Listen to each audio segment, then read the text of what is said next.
קומך, וקשרתם לאות על ידיך, והיו לטוטפות בין עיניך, וכתבתם על מזוזות ביתך ובשעריך, למען תזכרו ועשיתם את כל מצוותי, והייתם קדושים לאלוהיכם. אני אדוני אלוהיכם, אשר הוצאתי אתכם מארץ מצרים, להיות לכם לאלוהים. אני אדוני אלוהיכם אמת. On page 39 at the bottom, we read responsively. In a world torn by violence and pain, a world far from wholeness and peace, give us the courage to say, Adonai, there is one God in heaven and earth. The high heavens declare your glory. May earth reveal your justice and love. From bondage in Egypt we were delivered. At Sinai we bound ourselves to your way. Inspired by prophets and instructed by sages, time and again we overcame oppressive forces. Though our failings are many and our faults are great, it has been our glory to bear witness to our God, keeping alive in dark ages your vision of a world redeemed. Let us continue to work for the day when the nations will be one and at peace, and then shall we rejoice as Israel did, singing on the shores of the sea.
Together on the top of page 43. Let there be love and understanding among us. Let peace and friendship be our shelter from life's storms. Adonai, help us to walk with good companions, to live with hope in our hearts and eternity in our thoughts, that we may lie down in peace and rise up waiting to do your will. Baruch atah Adonai, haporei sukat shalom aleinu, Val kol amo Yisrael, ve'al Yerushalayim.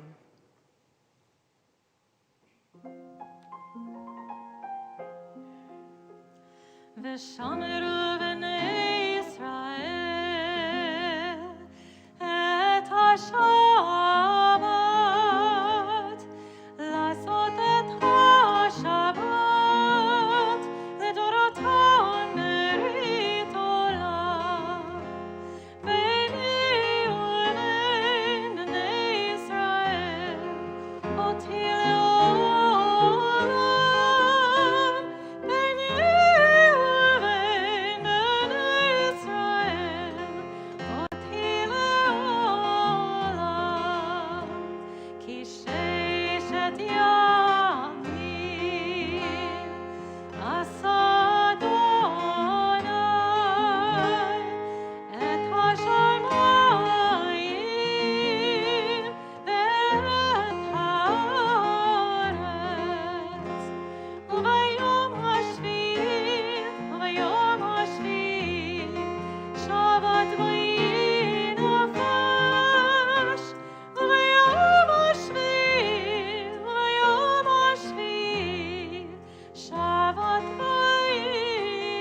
We rise for the tefillah on page 46.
Baruch atah Adonai, Eloheinu v'Elohei Avoteinu v'Imotenu, Elohei Avraham, Elohei Yitzchak, v'Elohei Yaakov, Elohei Sarah, Elohei Rivka, Elohei Rachel, v'Elohei Leah, Ha'el HaGadol, HaGibor v'Hanora, Elyon, Gomel Chasadim Tovim, V'konei Hakol, V'zocher Chastei Avot v'Imahot, U'mivii Geula livnei v'neihem, Le'ma'an Shemo be'ahava, Melech Ozer u'Moshiach u'Magen, Baruch atah Adonai, Magen Avraham v'Ezrat Sarah, Atah Gibor le'olam Adonai, Mechayeh HaKol atah Rav le'Hoshia, Moshiv HaRuach Morid HaGashem, Mechakel Chayim b'Chesed, Mechayeh HaKol b'Rachamim Rabim, Somech Noflim v'Rofei Cholim, U'Matir Asurim, U'Mekayem Emunato, Lishenei Afar, Michamocha b'Gevurot, U'Midol Melech, Melech Meimit U'Mechayeh, U'Matzmiach Yeshua, Bnei Aman atah l'chayot hakol, Baruch atah Adonai, Mechayeh hakol. Atah kadosh v'shimcha kadosh, u'kadoshim b'chol yom yahalelucha selah. Baruch atah Adonai, ha'el hakadosh. Please be seated. On the top of page 55, we read together. May these hours of rest and renewal open our hearts to joy and our minds to truth.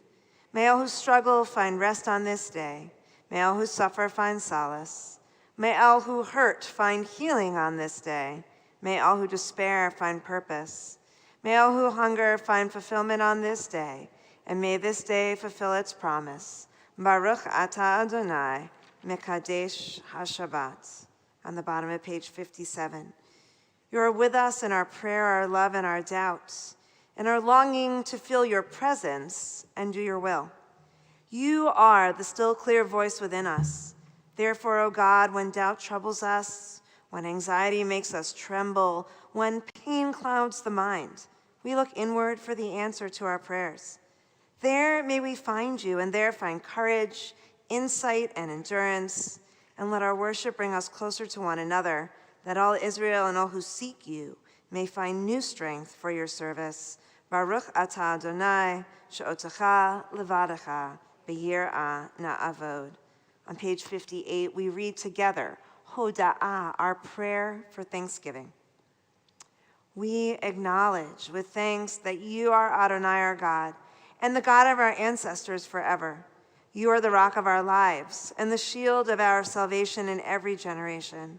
Let us thank you and praise you for our lives which are in your hand, for our souls which are in your care, for your miracles that we experience every day, and for your wondrous deeds and favors at every time of day, evening, morning, and noon. O good one whose mercy never ends, O compassionate one whose kindness never fails, we forever put our hope in you.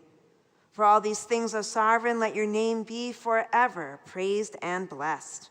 O God, our Redeemer and Helper, let all who live affirm you and praise your name in truth.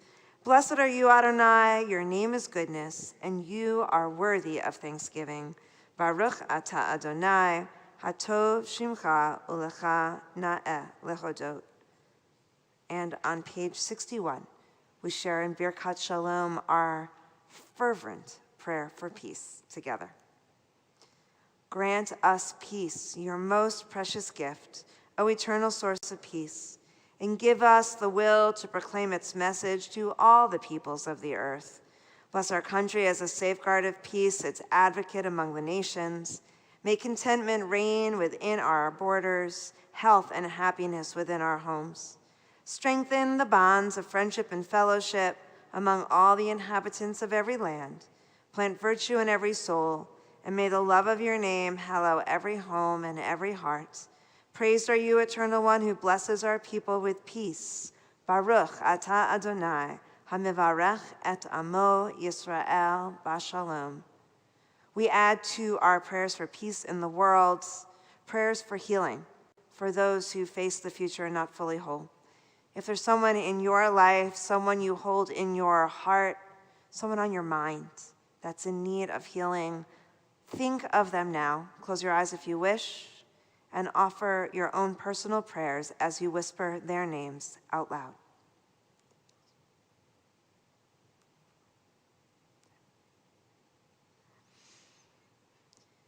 And so, strengthened by each other's presence, we sing our prayer for healing, Mishaberach.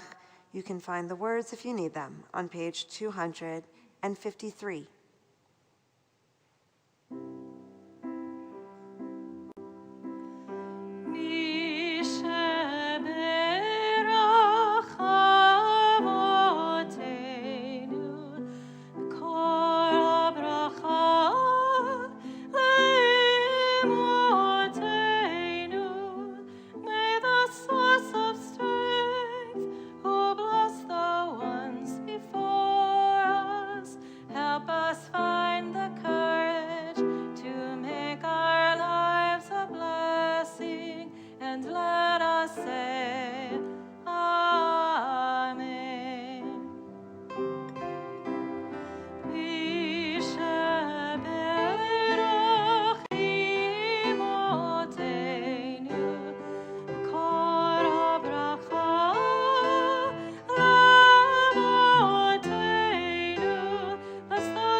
Please take a moment for your own silent meditation.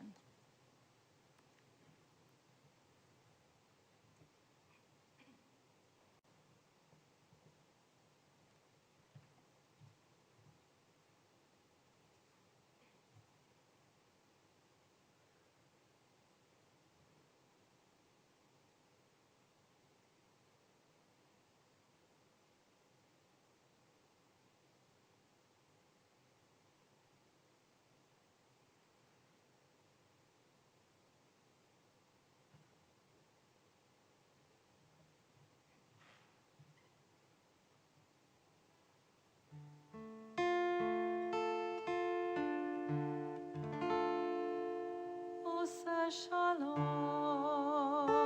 b'imroma.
last Saturday was the 49th anniversary of Roe v. Wade, a landmark decision stating that laws banning and/or limiting access to abortion care violate the constitutional right to privacy found in the 14th Amendment.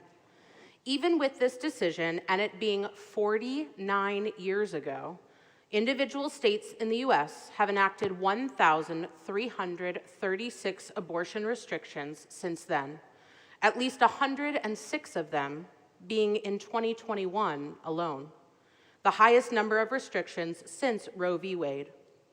Also in 2021, more than 600 anti-abortion laws were introduced in 47 states.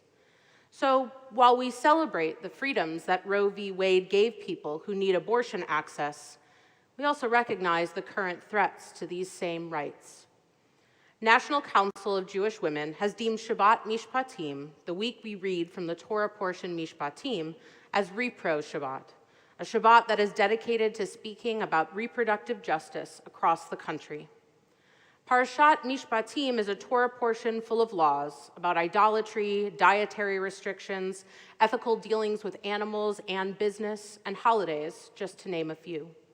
However, thrown in there are 3 verses that give us insight into how Torah and Judaism approach a fetus, the moment that life begins, and ultimately abortion. The verses state, "When men fight, and one of them pushes a pregnant woman and a miscarriage results, but no other damage ensues, the one responsible shall be fined according as the woman's husband may exact from him, the payment to be based on reckoning. But if other damage ensues, the penalty shall be life for life, eye for eye, tooth for tooth, hand for hand, foot for foot, burn for burn, wound for wound, bruise for bruise." Not exactly a simple statement of, "we support abortion access." Instead, the text explains a situation in which 2 men are fighting and someone accidentally causes a miscarriage to happen for a woman standing nearby. They are to pay financial reparations to the husband. It is not considered manslaughter or murder, which in Torah demands death penalty.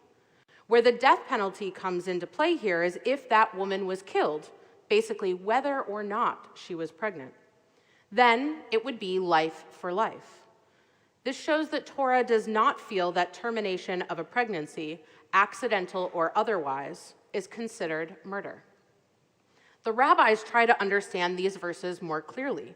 In Talmud, it says, if she is found pregnant until the 40th day, it is mere fluid.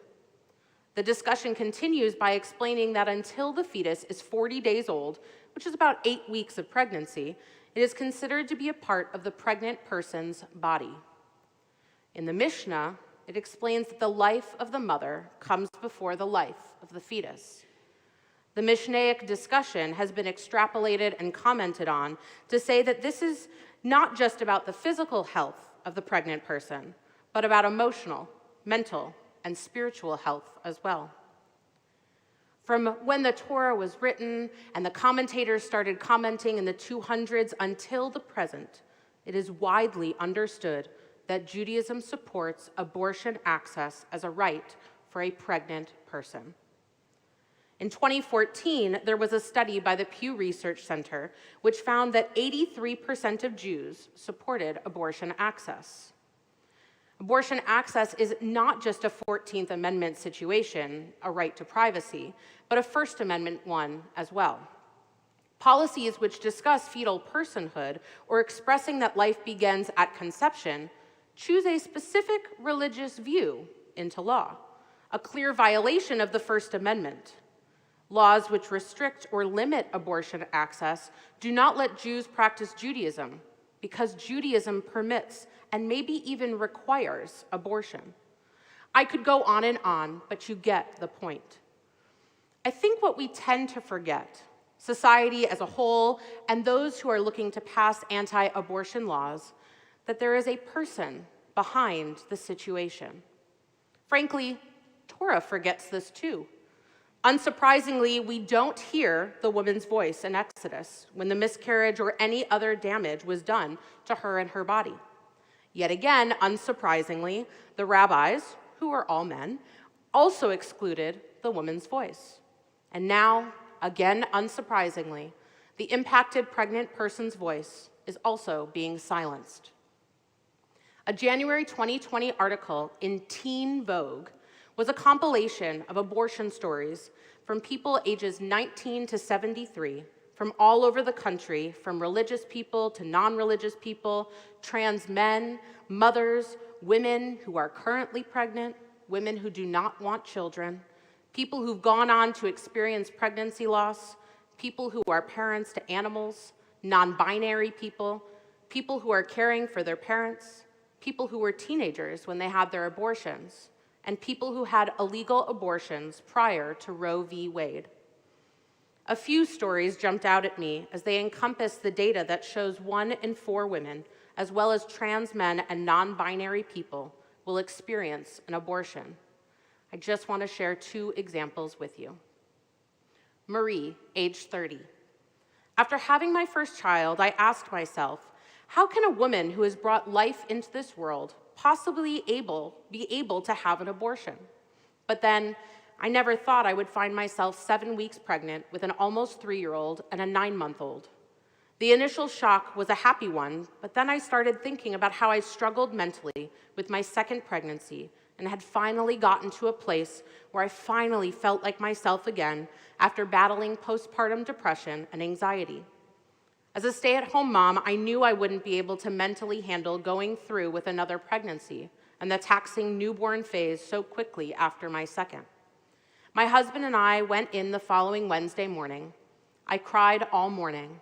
I cried during the walk-in in which we had to walk past those awful protesters. I cried while filling out paperwork. I cried while waiting for the ultrasound and while talking to the counselor they provided me. I wouldn't change what I did. I wouldn't be the mom I am today, caring daily for now 2 toddlers, sacrificing any social life and almost all self-care that is suggested to me. I give everything I am to my children and my husband, and I don't have any regrets in making that decision to take care of my family and myself. Benny, age 29. I found out I was pregnant while I was in an abusive relationship in college. I was very well aware of how abusive and toxic my relationship was, but I was not ready to leave. My abortion didn't suddenly make me feel ready to leave, but it did give me a little light of hope that there wasn't anything tying me to this person. I could not even think of having a baby with someone who had done such horrendous things to me, someone who had violated me, disrespected me, and made me doubt my worthiness as a human. I could not do it. My abortion was freedom. It let me breathe, it let me love, it let me see wonders of the world, and it let me take control of my life. My abortion gave me power. The last story I want to share with you is not from Teen Vogue, but from Rabbi Joshua Fixler about his grandmother, Audrey. In 1952, my grandmother, Audrey, would have been about 20 years old. Recently married, she and her husband were planning to begin having children in a few years, but Audrey quickly became pregnant. A few weeks later, she contracted the German measles. Her doctor warned that the fetus was at great risk for congenital rubella syndrome, and that even if it survived to term, it would likely suffer severe birth defects. The doctor and all of his colleagues urged her to seek an abortion, though such a procedure was illegal. Someone recommended they travel to see a friendly doctor in Boston who helped them find certainty. He admitted her to the hospital and wrote on her chart that she had come for a D&C after a miscarriage to hide their illegal act. All of these stories are unique and put into perspective the many, many different reasons people choose to or need to have an abortion. These voices matter. So now what? To volunteer in person, there are many options. One of our congregants helps escort people from their car into a Planned Parenthood location, whether they are there for an abortion or not, so that they feel supported and safe, especially when there are protesters. Another way to volunteer is to find an organization that will let you drive those in need of abortion access to a clinic. And obviously, you can always donate monetarily to organizations that you feel align with your values. To advocate for abortion access, register to vote. You have 3 days left to register to vote in the Texas elections this year. If you have any questions, Ross will be here at the end. Exercise your voice by voting for legislation and elected officials who align with your values. And exercise your voice by contacting those elected officials. There are so many templates out there, you don't have to figure out the words for yourself. Religious Action Center, if you go on their website, it has a letter ready to go. You fill in your information, click send, and off it goes. One of the best ways to make a change is education. Learn about the laws happening in Texas right now. Explore organizations that may help others. Dive into Jewish texts on the subject. And most importantly, understand the issue from a personal perspective. Do not lose the humanity behind the laws. If you have your own story and feel strong enough to share it, please do. If you don't have your own story about access to abortion support, then read some, listen to some, open your heart.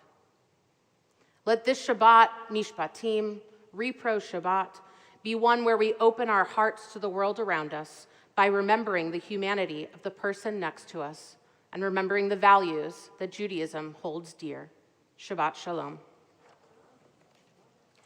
We continue with Aleinu on page 283, and I invite you to please rise.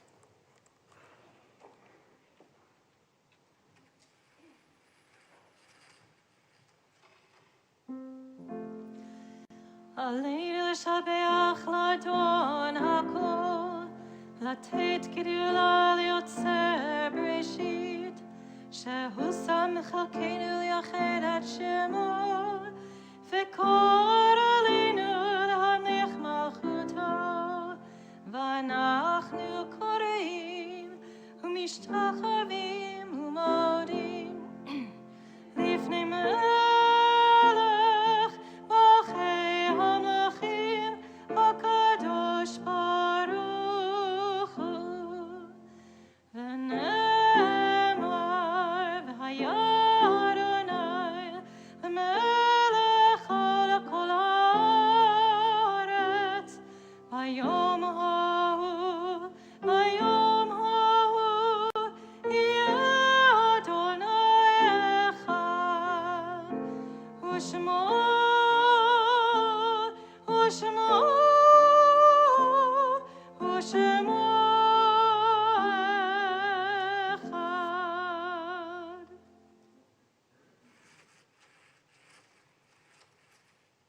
You may be seated.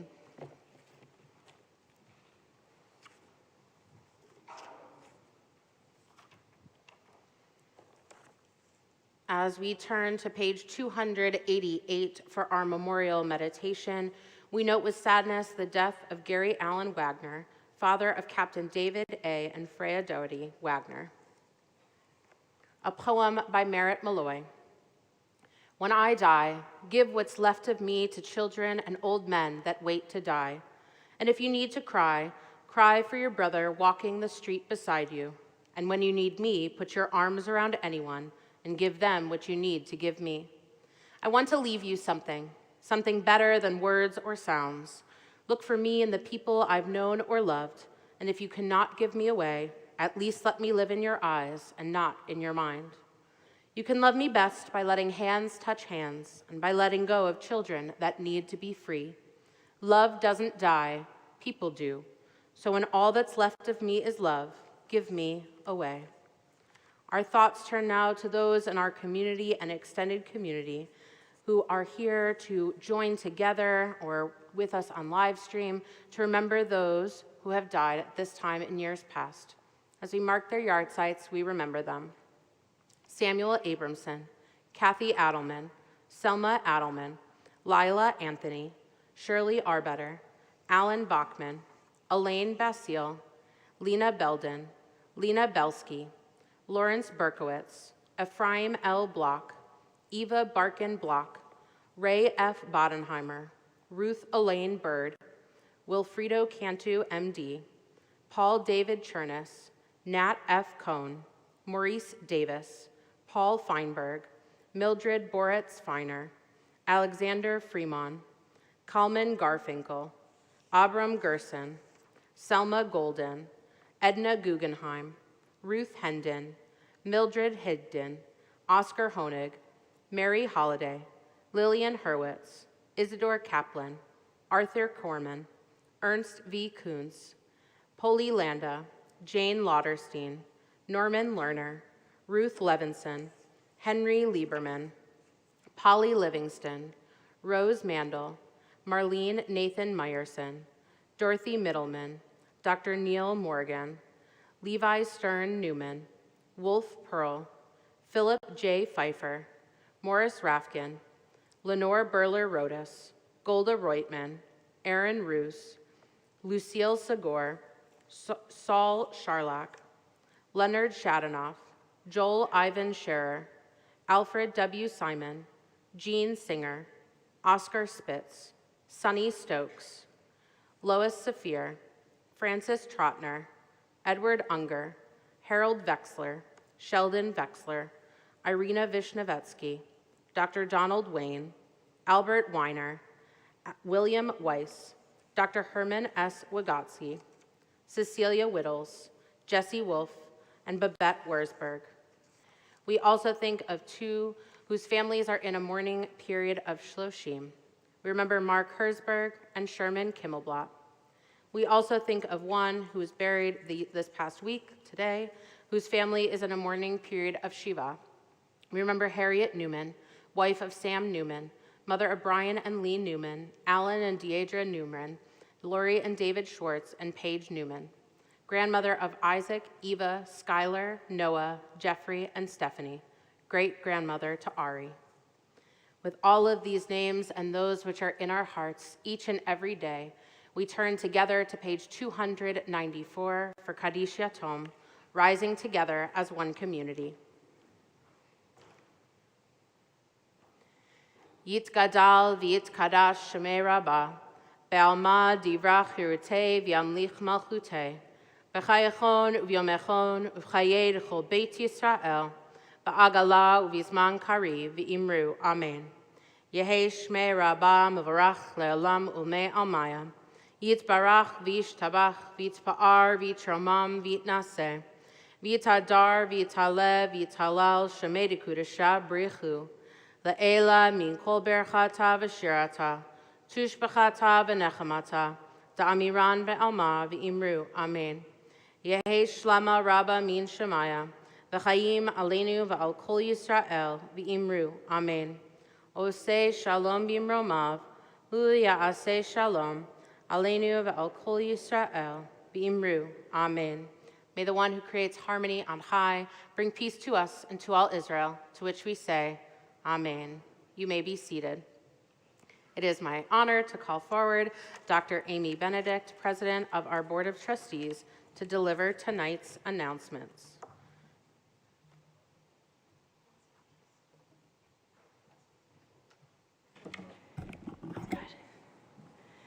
Good evening and welcome to everyone, both online and in person. So glad you could join us this evening. I want to thank Marcia Krasner for lighting our Shabbat candles this evening. And I also want to thank the Temple Beth-El musicians, Rabbi Berlin, Randy Deutsch, Michael Hardy, and Aaron McAdams for enriching our services with music. I think my husband's signaling that I'm supposed to speak up a little bit. Hopefully you can all hear me. Okay, there's many things happening at Temple. We have on Sunday, January 30th at 9:30 in the morning, the Sunday Scholars Series is going to continue with Rabbi Minna Bromberg, and it's about weight stigma. She's going to provide education, awareness building, and mentoring for confronting weight stigma. Then on January 30th in the afternoon at the Barshop Community Center, which is sponsored by the Federation, there's going to be a Latino-Jewish connection meeting. We're going to learn about the history, language, culture, and tradition of Jewish people on the Iberian Peninsula and in the diaspora. And then on Tuesdays this month, Cantor Berlin is going to enlighten us, and she's going to teach us about what Jewish music is all about. We're going to explore all types of Jewish music. And then there will be classes in February led by Rachel Walsh. They're going to be Hebrew classes. There's 2 of them on February 7th and 9th. Of course, if you want to sign up or get more information about any of the things that I mentioned, you can look at your weekly email or go ahead onto our website. They're all easily accessible there. Remember to be kind to yourself and others through this pandemic. Be thankful that we're missing out on the big nor'easter that's occurring tomorrow. That's a shout out to my family. And I hope you all have a wonderful week. Shabbat Shalom.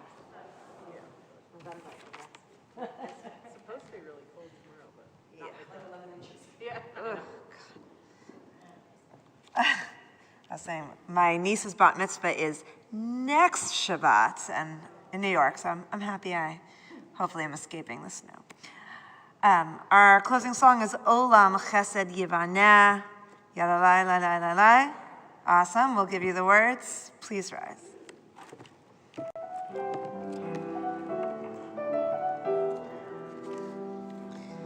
Olam Chesed Yivaneh,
Shabbat Shalom.